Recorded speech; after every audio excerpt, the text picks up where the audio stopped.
আসসালামু আলাইকুম ওয়া রাহমাতুল্লাহ। আমরা যারা খাঁটি মধুর সন্ধান করতেছি, খাঁটি মধুর খোঁজ করতেছি, তাদের জন্য আমরা নিয়ে আসলাম সরিষা সিজনের মধু।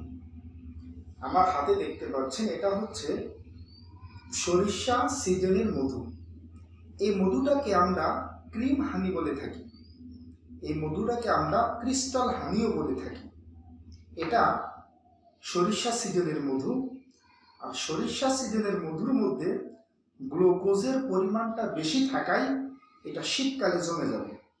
এটাই সরিষা ফুলের মধুর বৈশিষ্ট্য। সরিষা ফুলের মধু শীতকালে জমে যাবে, এটাই সরিষা ফুলের মধুর বৈশিষ্ট্য। যখন এই মধুটাকে আমরা বোতলজাত করি তখন এমন লিকুইড থাকে,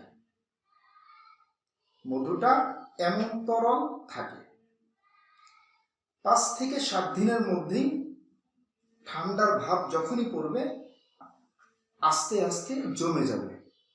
সুতরাং মধু জমলেই যে মধু ভেজাল হবে এই কথাটা ঠিক না।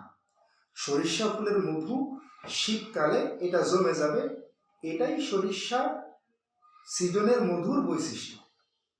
যাদের সরিষা সিজনের মধু দরকার তারা আমাদেরকে ইনবক্স করুন, অথবা হোয়াটসঅ্যাপ করুন, অথবা কল করুন।